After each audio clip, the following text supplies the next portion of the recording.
एक नीति कथन है जो कहता है कि विभूतियां महापुरुष अनुकूलता और प्रतिकूलता दोनों ही स्थितियों में एक जैसे होते हैं। आपको पंक्ति याद आ जाएगी, उदेति सविता ताम्र एवास्तमेति च। सूर्य जब उदय होता है तब भी वैसा ही, और जब अस्त होता है तब भी वैसा ही। महताम एक रूपता, महापुरुष एक जैसे ही दिखते हैं, वो सुख और दुख में दो तरह के नहीं होते।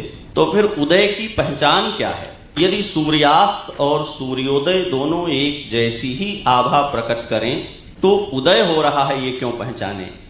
मेरी बात थोड़ी व्यंजना में भी है, कुछ अविधा में भी है, आप समझ सकते हैं। तो जब हमारे क्षितिज पर केसरिया किरणें चढ़ रही होती हैं तो उदय होता है।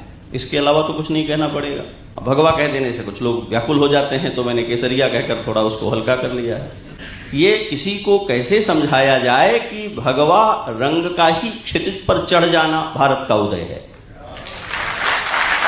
और ये हमने नहीं तय किया है, ये उस परमात्मा ने तय किया है, ये उसने रचा है जिसने विश्व रचा है।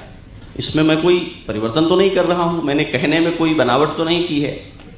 जैसे भूगोल का एक क्षितिज है, ऐसे प्रत्येक समाज, प्रत्येक राष्ट्र, प्रत्येक संस्कृति की चेतना का भी एक क्षितिज है। हमारी चेतना के क्षितिज में जब स्वर्णाभ रश्मियां ऊपर उठने लगती हैं, बढ़ने लगती हैं, तो उसे हम उदय कहते हैं। अच्छा, किसी भी भूगोल, इतिहास और संस्कृति में अंधेरा चढ़ने से उदय नहीं होता, ये आप जान लीजिए, प्रकाश के चढ़ने से ही होता है।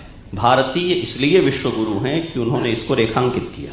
भारत इसलिए उत्कृष्ट है क्योंकि उसने जीवन के उदय और अस्त को मनुष्य के चरित्र के सापेक्ष पहचाना, परिभाषित किया और प्रबंधित किया।